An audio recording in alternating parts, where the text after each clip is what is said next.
I didn't know you could play the piano. Well, there's a lot about me you don't know. Congratulations on the movie. I watched it again last night. It's fantastic. I loved it. It's got some really disturbing moments in there that it's tough to disturb me. So congratulations on that. I enjoyed it. Awesome. Mission accomplished. Definitely. So, I mean, first of all, Ken Harper is a writer that I've loved. I mean, I loved the film that he did called Surveillance. I thought it was a fantastic movie. So I imagine as soon as the script reached you, first of all, Adam, and then the actors as well, I imagine it was a no-brainer, no? Yeah, it was awesome. I've known Kent for a long time. He actually produced a film with me years before that a couple of my friends directed. And he had this script lying at the bottom of a pile of stuff. And it was just a pilot episode. All right. And he was like, well, I'm not doing anything with it. I'm like, please let us turn this into a feature. So he graciously handed over the nuggets to myself and David Blair and Nathaniel Peterson, two of my best friends. And he let us kind of develop it into a feature. And yeah, it was awesome. Like, I mean, right from the beginning, I was like, you know, I was hooked and like, we have to do this. And it feels like everybody along the way, once we worked it into a feature script and started sending it around, attached in the same way. You know, really the script spoke to them and it was immediate. Uh-huh. And what about for the actors? I mean, I was reading an interview that I think Shawn did when it was at one of the festivals, and I think the first time that you met Adam, you actually said to him, the first thing you said was, I need to play this guy. I need to be in this movie. No, is that the first thing you said to him? Pretty much, yeah. I don't know if that was the first thing I said, but pretty quickly in our conversation, yeah, I let him know that. And I don't usually do that in a meeting. I usually kind of go in and like express my interest, and we talk about a character, and I just kind of leave it. But I did say, like, I need to play this character. And I love the script. And this just goes back to what you're saying about the initial script. I read it in one sitting at night. I had chills by the end of it. And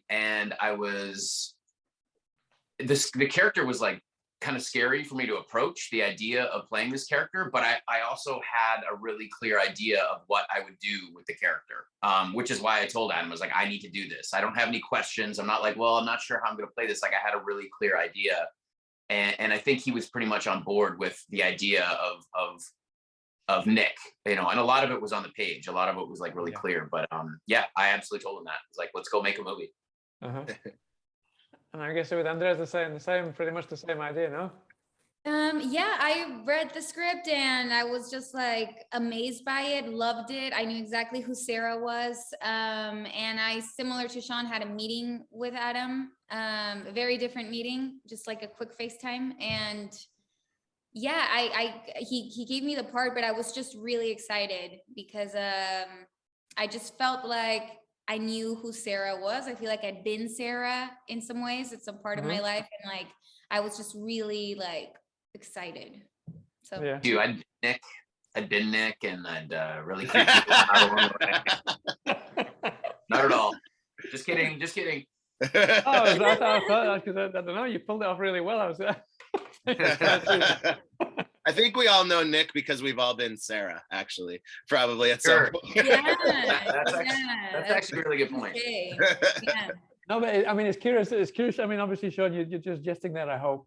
But the character that you play as, I mean, I don't want to give it too much. It's very difficult not to give anything away. But I mean, all the characters. I mean, even Andrea, your character, who we kind of see through her eyes. No, we just don't know whether what we're seeing with you can be trusted. We don't know if the people that you're with in the film can be trusted.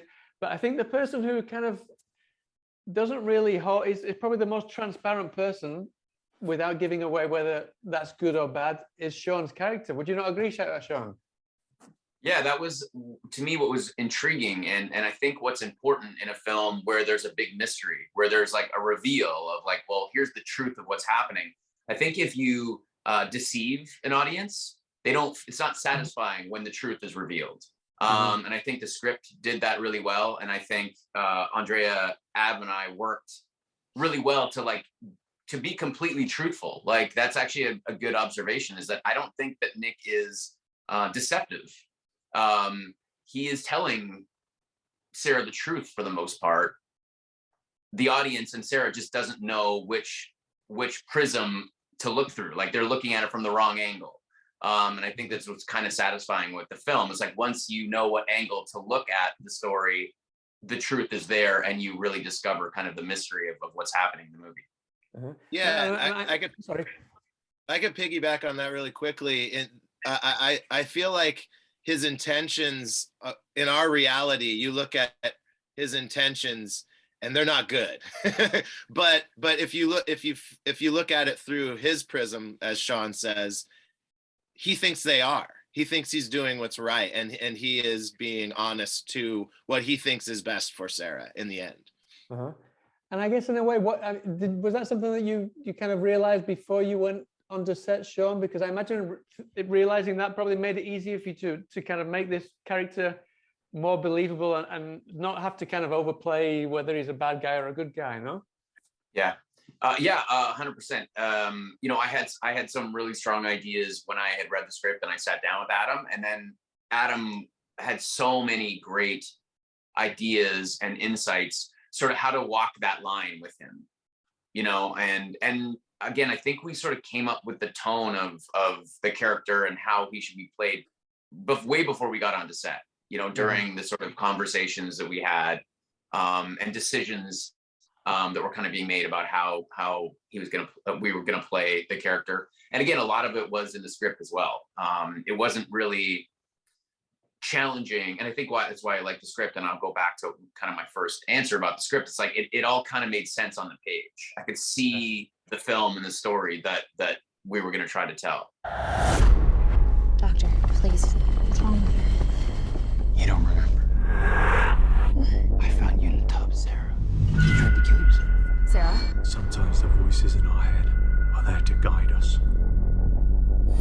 Andrea, I mean, you also walk a very fine line in the fact that it's very difficult to aware, but you wake up and you don't know whether this guy is telling you the truth or not. You don't know if he is your husband.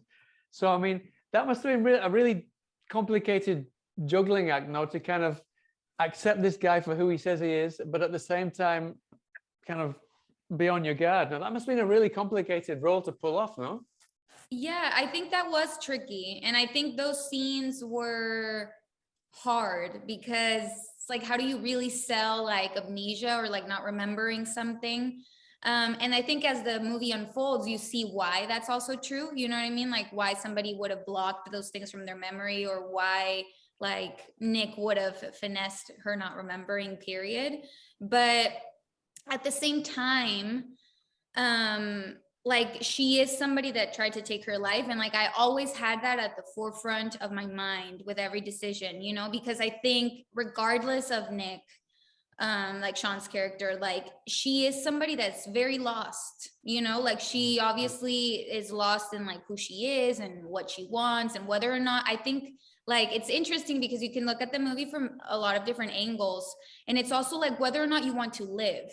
Like the reason that Nick is not necessarily bad is because he's offering her like, come with me, you know, come with me to this side. And I think it's also like a battle of like, do I just give in or do I live? You know, do I go back? And I think she's sort of very, very much so somebody that's like in purgatory, like in limbo, like kind of trying to figure it out. And I always had that when thinking about her, you know, I think that's why it was kind of easy to look at her and not get triggered by the fact that she's kind of weak or submissive or lost. It's like she's just very unsure, and it's easy to buy what someone else is telling you when you want answers and you don't have them, but someone else is kind of giving them to you. I feel like that's why at the beginning she's trying so hard to trust him and to just accept it.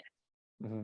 And then coupled to that, I mean, that was already laying down the gauntlet itself, but I'm not sure if this was a decision on Adam's part, but I believe that you didn't really, I don't think you rehearsed at all beforehand. No, I think you spoke to Adam to kind of create that realism, now that you both didn't really know each other when the film starts. Now, was Adam, was that your a specific directorial decision? It had to be. You know, I think that this film was perfect for the type of, you know, small indie feature, because it is in primarily one location, along with you don't get rehearsal time with these films. And I was fine with that, because I got time with Shawn and I got time with Andrea, and they were very awesome and open, and actually, you know, would reach out to me to want to talk and get in there beforehand, as pre-production is crazy busy, but you know, like it was awesome. Like we would get time and it was like, no, we need to set aside and get in there. And so individually I got to speak with them a lot.